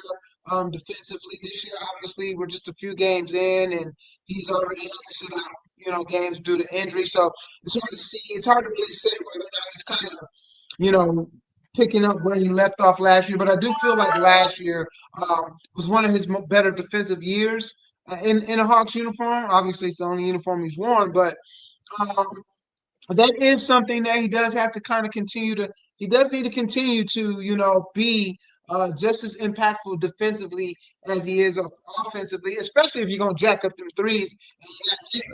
My biggest issue with the Hawks right now is I think I told you guys last week when we kicked this off. I love the Hawks. Exciting team. You got to manage your expectations because they are young, right? Not a whole lot of veteran experience, and it really all comes from Trey. So this is really an opportunity for Trey to be a leader on this team. And I think if you manage your expectations, realize you're going to give us some exciting, oh, no, they didn't moments like when they beat Boston the other night. And then they're going to give us some moments of like, okay, I mean, they're showing us what they are, which is a young, some semi-inexperienced team, especially when it comes down to working together. So I like what I'm seeing from them. I would like to see them get stronger at closing out because they should have beat, who was it? Detroit, I think it was, that they let. They had the lead late in the fourth quarter, and they let them come back. Um, and then, my issue, I don't know, and this is just me, and this is just basketball period. I hate watching teams take low percentage shots in tight game situations. And that was the situation in Saturday's game against the Bulls, because I was actually in the arena for that one. And you had the Bulls beat, but then you're chucking these threes and you're not knocking any of them down. And Chicago's going the other way, chipping away, and then taking the lead. So that's kind of my Hawks, rant, I guess you would say. Overall, though, I'm impressed with this team just because, again, I set my expectations of just saying, just enjoy the ride. This is going to be fun. Because that Chicago game, I'm telling you, man, those guys were fun to watch that night. But again, they couldn't close out. They couldn't finish the deal. Nah, 100%, man. I think everybody's has grown tired of the untimely, I guess you could say foolhardy three that Trey jacks up. I just look at his percentage. He's not only knocking down 33%. Was I think like 45 or more higher, but you know what I'm saying? Maybe he's in a slump, but it could be alluded to the Achilles tendonitis. We don't know how serious that is, but you definitely don't want to hear about that. But I'm not making an excuse for his game. But I have seen some games this season where he's hit down, he knocked down a couple threes. So I think he's improved his shooting stroke. But we don't want to see those boneheaded threes, Trey. But yeah, for sure. But no, I mean, Dyson Daniels came up big, 28 points, huge, huge, brother. Yeah, Dyson Daniels, without a doubt, probably. I think a lot of people are starting to feel like he's what we thought we'd get out of DeAndre Hunter. Yeah. Coming out of Duke, just a dog on defense, and then just when need be that guy offensively. And I think, his attitude towards the game is probably an attitude the Hawks didn't really have. I think, when I say that, I mean just kind of. He's got that dog in him, like remember I think it was the first or second game someone tried him a little bit, and he was like, "Hold on, I might be light skinned from Australia, but we ain't get down like that." Thanks. So it's good to see him playing as well as he's playing. I'm telling you, man, Zachary is what we think Zachary is going to be. In addition to Dyson and Jalen Johnson. And then Trey really, like I said, steps into that leadership role and really leads his team. Hawks, and give him 2 years, and they really should be top 4. If they make the right moves, for some pieces, some complementary pieces to go along with those 4, man, give them 2 years, man. They can be in the top 4 of the Eastern Conference. That's the fact. We were saying this a couple of years ago, but I also want to bring up Keaton Wallace, G League project, coming in and doing this thing, 8 assists last night, playing similar sticky defense on ball, like it's kind of par on Boston. What's his name? The guard. My goodness. Got That's his not brother. playing. That's hurt. He's playing. He's got a brother that plays in Aaron the Holiday, Drew Holiday. Oh, Holiday. Yeah. Kind of playing defense like Drew, real sticky, Mm-hmm. picking people's pockets. But definitely want to Yeah. shout out to Mr. Wiles for doing this thing, man. Yeah. Like I said, I like what the Hawks giving us, man. So I'm just kind of enjoying the ride, man. I know we're gonna have some bumps this year, so it's kind of just just gonna take those lumps when they come. 100%, man. With that being said, we're going to transition to another heated rivalry, man. The Warriors traveled to Dallas the other night, man. And per usual, Steph Curry comes in and shows the show, gets the last shimmy as Clay did. But I'm going to start with you, Day. You know what I'm saying? What was your thoughts on Steph Curry just coming in, taking over Dallas for the NBA Cup? Fact that how many years is this now for Steph, and he still can pull off Steph things like that? It was amazing. Ironically, I had a very busy day that day, basketball-wise. I coached earlier in the day from like 6 to 7, then went straight, covered a high school game, left the high school game, went straight to State Farm Arena for Kentucky and Duke. Got home to edit video of the high school game and turned on the Dallas and Warriors game and literally jumped in like minutes before Steph started going on that spree there in the fourth quarter. And I just editing later than I should have, because like what he was doing was just amazing, man. And I think Steph really deserves to be in those greatest of all time conversations more than he probably is. I think I think he's proven it by now. I mean, I think if there's any doubt out there about anyone that he shouldn't be in those conversations, you're not watching enough basketball. And you're definitely not watching enough Steph Curry basketball. I mean, what he's been able to do over the years in his career. First of all, coming in undersized, coming in kind of, got people kind of doubting how well he would do because of his size, things of that nature. It's just been amazing. And here it is, 4 championships later, Western Conference Finals later. Here it is. He's still lighting it up the way he did, and like he said, getting to put him to sleep. It's just, I love it, man. It's just amazing. I'm saying, Nash. Hey, man, what did everybody critique him for years ago? That killer instinct, right? To a degree, you know what I'm saying? Taking over a game. He has that and then some. That was the biggest knock. You know what I'm saying? Can you do it without a KD or Clay? You know what I'm saying? And this is his team. Like, Draymond's cool, but he's not the same player. And he's showing you they 9-2. You know what I'm saying? They like right in the thick with some young players. So I think it was just a message to Clay. Like, look, I understand you wanted to leave. You didn't feel appreciated. I did all I could. You didn't even want my help to talk to him. You wanted the front office to do it. You know what I'm saying? Then I text you for the game. You don't even respond. And then you throwing shots. Okay, bet. Lace them up. We used to be brothers. Lace them up. It was really a Kobe moment, if we're being for real. Right. Like, it was a Kobe Powell moment. Like, Curry was like, man, I don't care. I know we won these chips together, but you going to act that way? Cool. You know what I'm saying? I'm finna show you what this is. And that's what he did, man. And he was like, yo, this is me. Night. You know what I'm saying? And put on the show, man, like how he usually does, man. So I think it was just showing Clay, like, look, man, we brothers, but at the same time, you decided to leave and do what was best for you, man. So you don't want to stay here? Hey, I'm still that guy. That's I think he said. Yeah. It's almost like the old boy that pulls up to the block in a brand new whip, and it's a cool 7 series, or something like that. And then you're like, oh, okay, that's nice. And then you go and grab the keys and you pull out the 6-figure the big boy I don't know, Bugatti, whatever the case may be. And it's just like, it's cute. That's a cute little whip, but that's how we do it over here. It's kind of like, that's a cool team that I like it. Luka, Kyrie, we still them boys over here though. I like Steph. That's a good analogy. Yeah, facts. Yeah. Yeah, but he definitely should be more in that conversation of best basketball player. You know, he should be in those conversations, man. Like, especially of his generation. Yeah. You know, no one shooting wise, no one's done what he does, man. No one. So he's better. Is he better than LeBron? Possibly. I mean, they're two different types of players. See, Impact though. personally. So I've always felt this way about those best ever conversations. You can never really say best ever.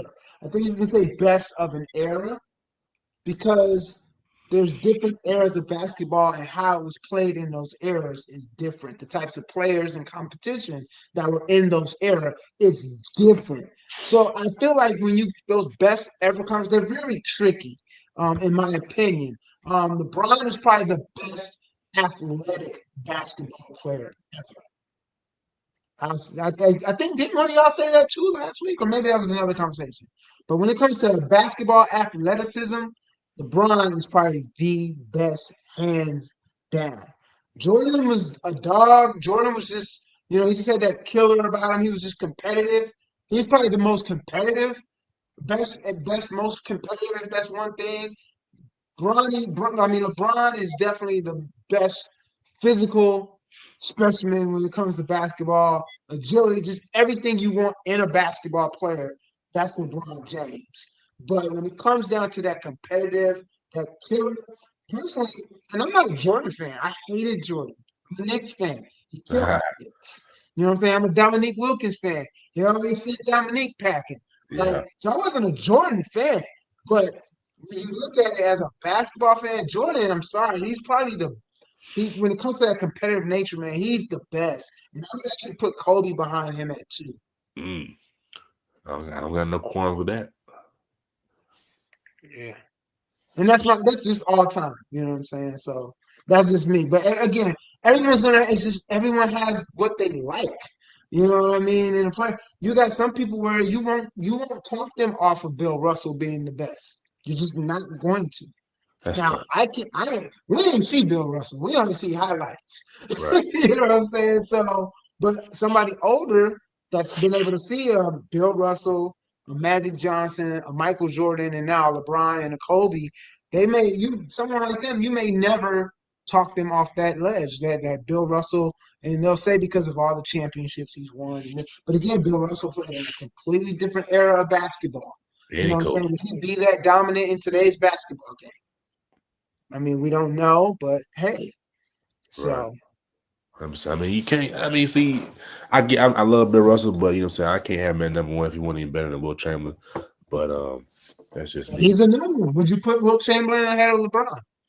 I would put Wilt probably. Yeah, I would. Me personally, scored 100 points. You know what I'm saying, probably one of the first two. A lot of people don't know. Really handled the ball. You could say he played lesser competition, but that's just the area of basketball he played and done it all. Has records that will never be broken. I believe it's Magic said they was playing basketball in the summer. He said no basketball will score on this goal, and he did it. I just think a lot of people don't know about Wilt Chamberlain. They just discredit him because of the time he played in. But I think Wilt Chamberlain is definitely top 3 in my opinion. But to the real question, where y'all putting Steph? You know what I'm saying? Just right now on top all time. All time? Steph, I'll let you go first, Najee. I think I had him like top. I got crucified for it, but I think I had him like top 8, top 7 all time. You know what I'm saying? Just giving respect to some of the greats above, Magic, Kobe, Jordan, LeBron. I had put them ahead. But I think what he's been able to do, I mean, he single-handedly won them that championship against that Boston team. That Boston team was not rookies. That Boston team was expected to win, favored actually to beat Golden State. Yeah. And with Klay playing the way he played and struggling, Draymond going through what he was going through and struggling, his second best player was Andrew Wiggins. Yeah. All-Star year that year. Yeah. But what has Andrew Wiggins been done since then? He had a great year. I'm not saying he didn't have a great year. He did, but you had to get the best out of Andrew Wiggins just to win that. And he was not consistent every night. It was Steph. Yeah. So I'll put him up there. I think he is top 2, approaching number 1 overall as far as when it comes to point guards. I think he's just behind Magic. But he wins him another ring, or this team wins this year. Ooh, We're gonna have to Yeah. have a conversation, a big one at that. Yeah. So yeah, and for me, I'd rank him definitely top 10. He's definitely top 10 all time. I would say he's number one shooter. I'd say Oh, best shooter that's all not a time. question. Yeah, that ain't the question. Best shooter all time. No one's gonna. I don't. It'll be a long time. I feel like if we see anybody do what he's been able to do. Not to say it won't be the case, but definitely number one shooter all time without a doubt. Facts. Yeah. So what? I know I missed a lot, and I know you guys are probably about to wrap things down. Real quick, man. I know you guys touched on high school. I know you guys touched on college, especially that Georgia Tech game. I think that game. I don't know what you guys. I caught a little bit.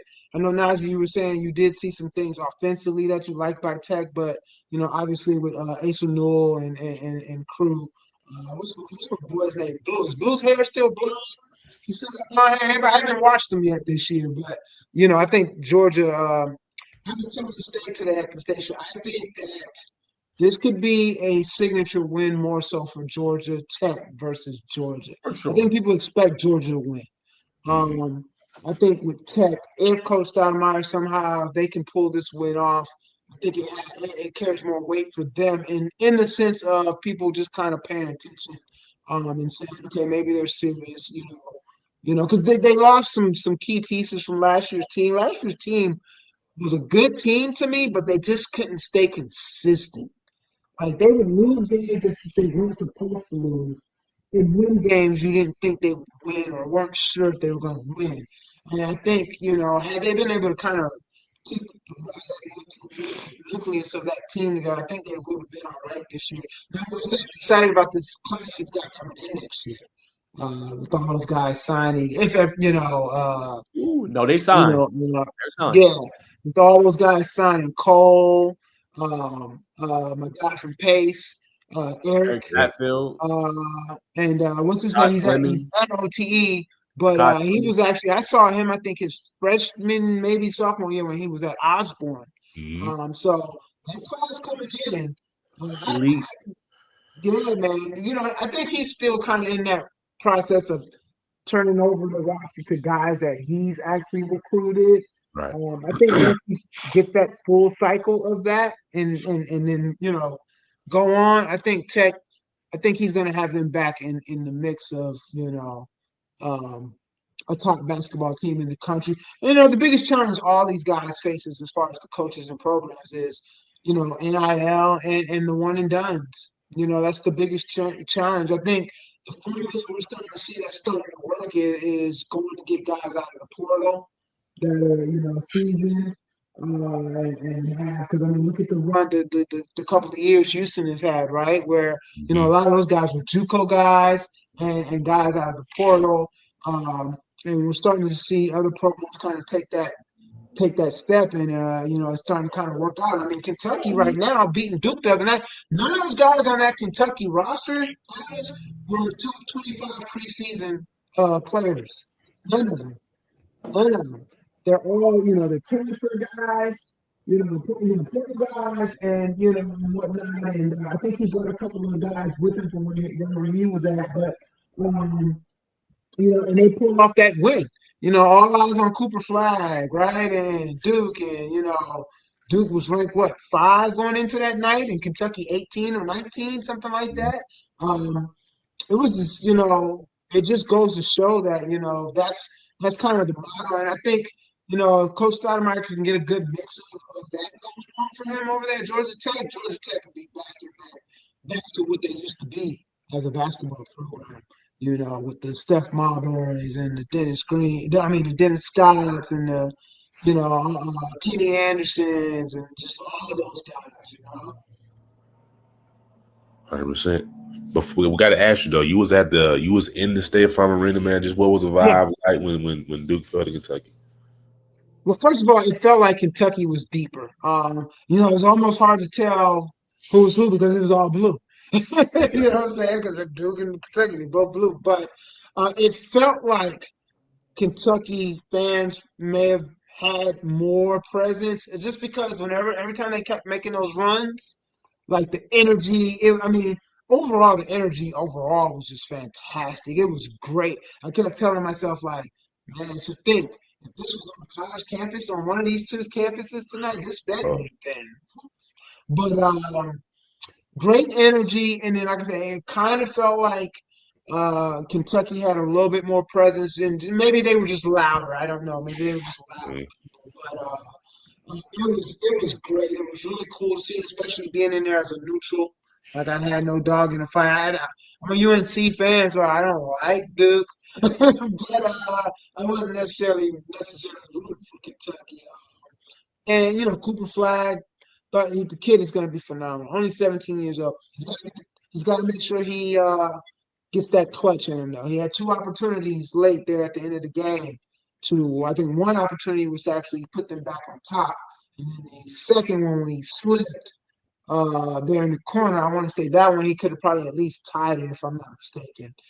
So I mean, but again, he's young. That's something he can grow into. Again, he's only 17 years old. But once he gets that clutch gene, because he had a move. I don't know if you guys how much of the game he saw. He had a move where in the second half he caught a Kentucky kid on his hip, and oh man, I mean, got to the rack. It was just so smooth the way he just spun off of him, and I was just like, oh, this kid really is like he's nice. So it's gonna be fun watching him grow. It's gonna be interesting because again, with him only being 17, can you get him to do 2 years at Duke instead of one? You know what I mean? sorry about it. Right now people have him pegged as the overall. I know a lot of people have him pegged as the overall number one for the draft, but I'm interested in seeing what kind of season. Does that change with an Ace Newell at Georgia or an Ace Bailey at Rutgers? A lot of basketball to be played, so I'm wondering if that will still be the case. People will still have that feeling. I guess maybe about a quarter of the way through the season, we'll kind of start seeing how it's shaking out with a lot of these guys. And I know Ace Bailey, he was injured. Has he played yet? He Uh, hasn't played yet? Okay. just a scrimmage, right? On the exhibition. Yeah, he ended up getting Yeah, hurt. so they've only had the one. They haven't had more than one game yet. Nah, he hasn't played. He had an injury. Okay. Yeah. Okay. All right. Yeah, man. So it was electric, man. I'm glad I got to go because it was one of those things because I got the notice about getting a ticket like last minute, like literally like probably 3 hours before tip. And I already had, like I said, I had basketball practice and I had to go cover the high school game. And I was like, granted, I've seen Duke play, but that was like back in 2009. But it was like, it's Duke and Kentucky, like, and it's Cooper Flag. Like, it was one of those things where it was like, you know what? I knew I was probably only going to get 3 hours sleep that night, but it was well worth it. You know what I mean? Because those are opportunities, man. Doing what we do, opportunity like that comes about, man. You never Right. know when it'll come again. So I jumped on it. I'm glad I did. It was electric in there, and it was cool to see. And apparently, they rotate that. So like those four teams are locked into this event, but the event travels. So Ah, like it'll be in New York or it'll be, wherever. It moves around, but it's those four teams each year they do it. Now there's another one coming in Thanksgiving. I don't know if you guys know about that one. I think Oregon and Auburn are in that one. I forgot who the other two teams are. But there's another one coming in December that should be pretty cool at State Farm as well. you going? You say, am I going? Yes, sir. I'm gonna try. Sure, we need to go together. That'll be a movie. Yeah, we need to go together. We look it up and see. Depend because you know how it go. We'll be knee deep into basketball season once that one rolls around. So it's also going to depend on. Oh, dang! Is any big tournaments going on? That'll definitely So be. because again, yeah, because that one again, the team wise, like I said, I know Oregon and Auburn are in it. I can't remember who the other two teams are though. So That'd be tough. But before we yeah. slide, I gotta test your basketball acumen again. You've been watching college basketball for a while. Kentucky, Arkansas goes to Kentucky, I believe, in February. So apparently, I just found out in the podcast that what I'm saying, things that went sour between Coach Cal and the fans. So do you remember exactly when it kind of went sour during his time in Kentucky? And do you think Mark Pope and his team has what it takes to beat Arkansas? So from what I remember, I think it started going sour once, like, because Cal was, I mean, everybody coming through his one and done situation was good for him because he was getting like the cream of the crop. He was getting the top of the Yeah. crop, and they were winning. And I think from what I remember reading and hearing was that I think those last 2 seasons they weren't doing as well. They were losing a lot of games they shouldn't have been losing. And I think, people wanted him to make some type of change. And I think if I remember correctly, that's kind of where things started, kind of going south, I guess you would say, as far as fans want, still wanting him to be the head coach and things of that nature. So he bounced. Now, he took a lot of guys with him to Arkansas. I haven't had a chance to get to see how they've done as far as live watching them yet this year to see how they look. Watching Kentucky the other night though, Kentucky can definitely probably they probably can win that game. Pope's got a very talented team. That team is very talented. They fight. They're you know they're it's a they're a blue collar, just like how they are blue blood programs. They're blue collar players that they're gonna take you to the wire and again with them being older because that's the key. They're older guys with experience and give me a starting five of older guys that have been playing for at least 3 years. I'll take them any day against some freshmen sophomores that one, let's just be real. How locked in if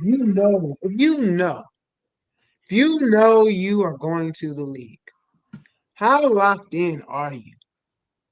You know what I mean? Not saying you're not gonna ball, but if you know this is the only year you're doing, like Right. how locked in are you really? I wonder that. You know what I mean? I wonder does that play a role sometimes with some of these guys? Because it's not like, I'm the old man out of us.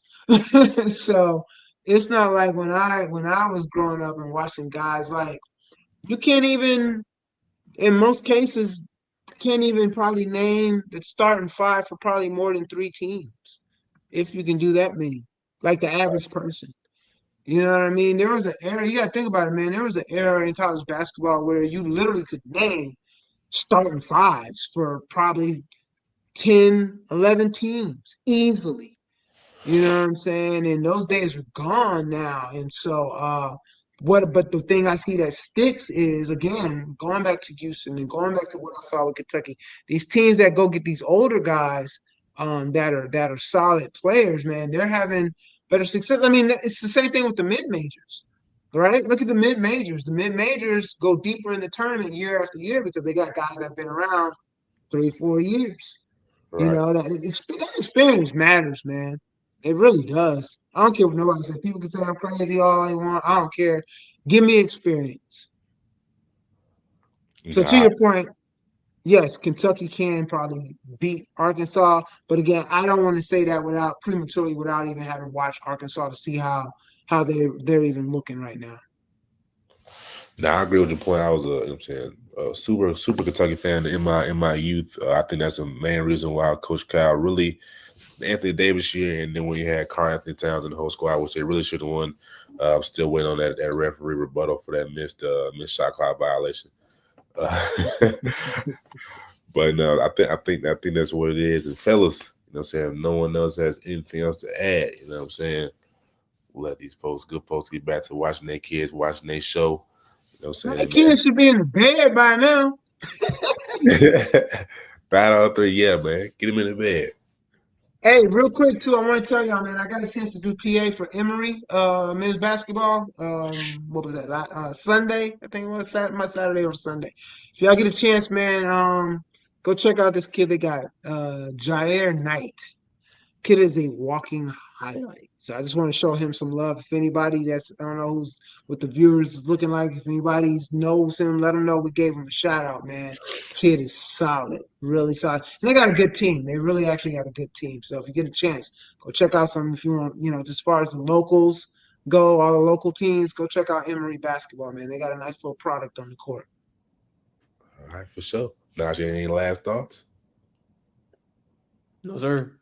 All right. Well, Now you're already thinking about. Now you're already thinking about get Friday night all them high school football games he gonna be on. You ain't lying, dude. You ain't lying. Definitely gonna Yeah, be a yeah. bad day, man. All the way to 1-2 in the morning, man. Yeah. I'll be at the Southwest DeKalb Benedictine game, so That's a good one. yeah. Y'all brothers grind, man. I'm on the fence between being at OT and going down there to McPavilion, going to Georgia Tech. McCamish Pavilion, man. So we'll see where probably there, but we'll see where I go, man. But ladies and gentlemen, we appreciate y'all tuning into the Games Free Basketball edition of the pod, man. Where we are here every Thursday at 7:15, not a minute sooner, not a minute later. So we thank y'all for tuning in tonight.